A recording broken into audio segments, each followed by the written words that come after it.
Hi viewers, എല്ലാവർക്കും Ambadi റെസിപ്പീസിൻ്റെ special ഓണാശംസകൾ. ഓണത്തിന് പായസമില്ലാതെ എന്തോ ഓണം. നാളെയാണെങ്കിൽ ഉത്രാടായി, മറ്റന്നാളെ തിരുവോണം. അപ്പം ഞാൻ എന്ത് ചെയ്ത് പായസമാണ് ഉണ്ടാക്കിയിട്ടുള്ളത്. 2 തരം പായസമാണ്.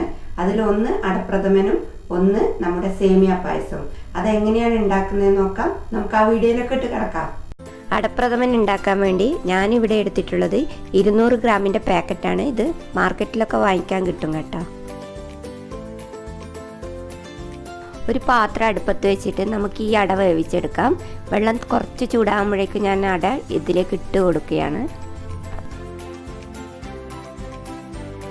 നമുക്കിതൊന്ന് ഇളക്കി കൊടുത്തിട്ട് ഒരു 8-10 മിനിറ്റ് ഇത് വേവിച്ചെടുക്കാം.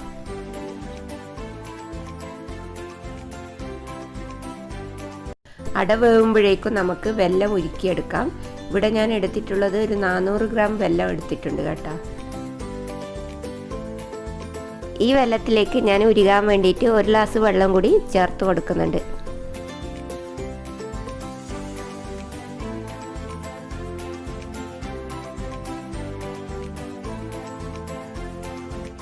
വെല്ലം നല്ലവണ്ണം ഉരുകി വന്നിട്ടുണ്ട്. ഇത് നമുക്ക് മാറ്റി വെക്കാം. ഇനി അട എന്തായെന്ന് നോക്കാം. നമ്മുടെ അട നന്നായി വെന്ത് വന്നിട്ടുണ്ട് കേട്ടാ.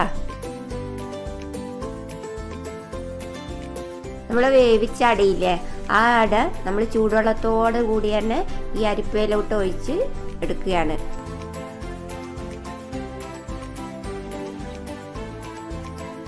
ഇനി 2-3 പ്രാവശ്യം നമുക്കിത് തണുത്ത വെള്ളത്തിൽ കഴുകിയെടുക്കാം.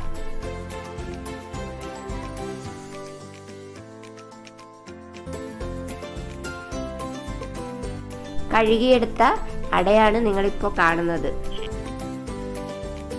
നമുക്കൊരു ഉരുളി അടുപ്പത്ത് വെച്ചിട്ട് ഒന്ന് ചൂടാക്കി എടുത്തതിന് ശേഷം 1 സ്പൂൺ നെയ്യ് ഒഴിച്ചു കൊടുക്കാം.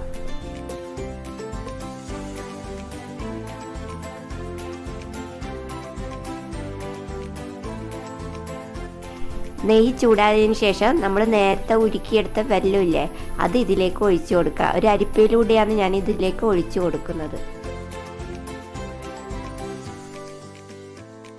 അതിനുശേഷം നമ്മൾ നേരത്തെ വേവിച്ചെടുത്ത അടയില്ലേ, ആ അട ഇതിലേക്ക് ചേർത്ത് കൊടുക്കാം.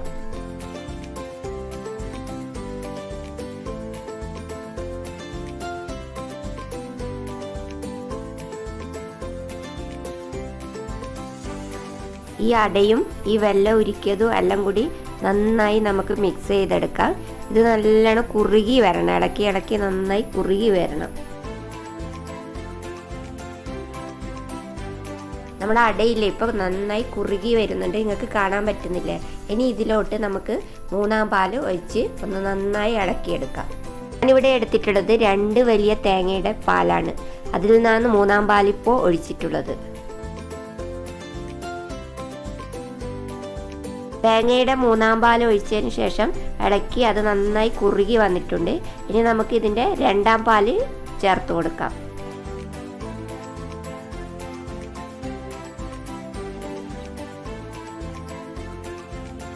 ചെറിയ തീയിൽ വേണം അടപ്രഥമൻ കട്ടിയാകുന്നവരെ തിളപ്പിക്കാൻ വേണ്ടിയിട്ട്. ഇപ്പോൾ നമ്മൾ 2-ാം പാലിട്ടതിന് ശേഷം കട്ടിയായി വന്നിട്ടുണ്ട്. ഇനി നമുക്കിതിൽ 1-ാം പാൽ ചേർക്കാം. 1-ാം പാൽ എന്ന് പറഞ്ഞാൽ വെള്ളമില്ലാണ്ട് നമ്മൾ തേങ്ങ പിഴിഞ്ഞെടുത്ത പാലാണ്. 1-ാം പാൽ ചേർത്ത് കഴിഞ്ഞാൽ പിന്നെ അധികം തിളപ്പിക്കാൻ പാടില്ല. ഒന്ന് ചൂടായതിന് ശേഷം നമുക്ക് തീ ഓഫ് ചെയ്യാം.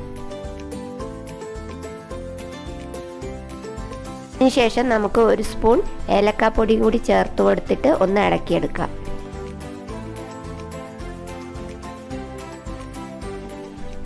ഇനി നമുക്ക് കുറച്ച് നെയ്യിൽ കശുവണ്ടിപ്പരിപ്പും മുന്തിരിയും വറുത്തിട്ട് ഇട്ട് കൊടുക്കാം.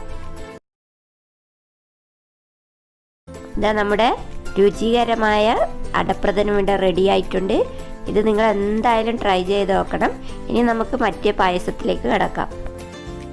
അടുത്തത് ഞാൻ ഉണ്ടാക്കാൻ പോകുന്നത് സിമ്പിൾ സേമിയ പായസമാണ്. അതിന് വേണ്ടിയിട്ട് ഞാനൊരു പാൻ അടുപ്പത്ത് വെച്ചു. ചൂടായ പാനിലേക്ക് ഞാൻ ഈ കാണിക്കുന്ന 1 ഗ്ലാസ് അളവിൽ പഞ്ചസാര ഇതിലേക്ക് ഇട്ട് കൊടുക്കുകയാണ്.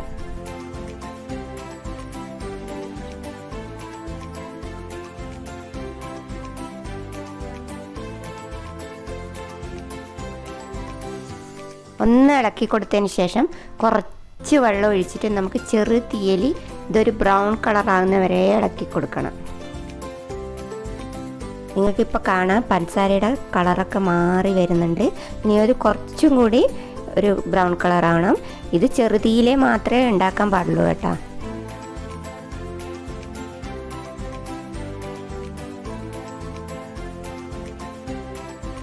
നമ്മുടെ പഞ്ചസാരയുടെ കളറൊക്കെ നന്നായി മാറി വന്നിട്ടുണ്ട്. ഇനി നമുക്കിതിലോട്ട് 50 ഗ്രാം ബട്ടർ ചേർത്ത് കൊടുക്കാം. എന്നിട്ട് നന്നായിട്ട് ഇളക്കി കൊടുക്കാം.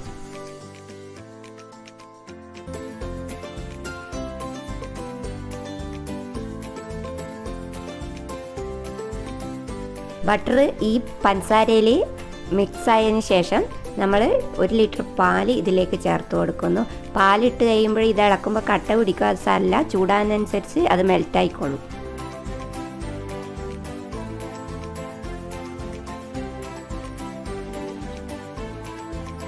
നമ്മുടെ പാല് നന്നായി അതെല്ലാം അലിഞ്ഞ് വന്നതിന് ശേഷം ഒരു തള പോലെ വന്നിട്ടുണ്ട്. ഈ സമയത്ത് നമ്മൾ സേമിയ ഇതിലേക്ക് ഇട്ട് കൊടുക്കുന്നു. പാല് തിളക്കുമ്പോഴേക്കും സേമിയ വെന്ത് വരും. ഞാനിവിടെ 150 ഗ്രാം സേമിയാണ് എടുത്തിട്ടുള്ളത്. ഇത് നല്ല ടേസ്റ്റുള്ള സേമിയ കേട്ടോ. കുട്ടികൾക്കെല്ലാം ഭയങ്കരമായിട്ട് ഇഷ്ടപ്പെടും. എന്തായാലും ഇപ്രാവശ്യത്തെ ഓണത്തിന് എല്ലാവർക്കും സേമിയ കിട്ടിയിട്ടുണ്ടാവും. ഇപ്രാവശ്യത്തെ കിറ്റിൻ്റെ കൂടെ സേമിയ ഉണ്ട്. നമ്മുടെ സേമിയ നന്നായി വെന്ത് വന്നിട്ടുണ്ട്. ഞാൻ ഇതിലോട്ട് 1 സ്പൂൺ ഏലക്കാപ്പൊടി ചേർത്ത് കൊടുക്കണതാണ്. ഇതിന് പകരം വേണമെങ്കിൽ വാനില എസൻസ് 1 സ്പൂൺ ചേർക്കാം കേട്ടോ. ലാസ്റ്റ് നമുക്ക് പാനിൽ കുറച്ച് നെയ്യ് ഒഴിച്ച് കുറച്ച് അവിലിട്ടിട്ട് അതൊന്ന് റോസ്റ്റ് ചെയ്തെടുക്കാം.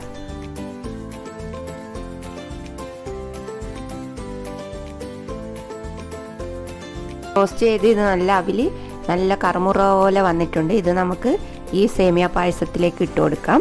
ശേഷം നമ്മുടെ അണ്ടിപ്പരിപ്പും മുന്തിരിയും കൂടി ഇതിലേക്ക് ചേർത്ത് കൊടുക്കുന്നു.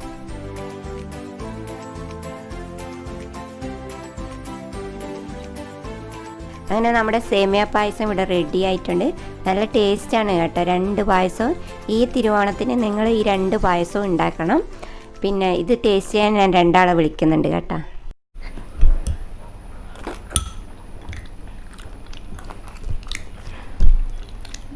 അടപ്രഥമൻ സൂപ്പറാ. അല്ല സേമിയ പായസം ഇടില്ലോ.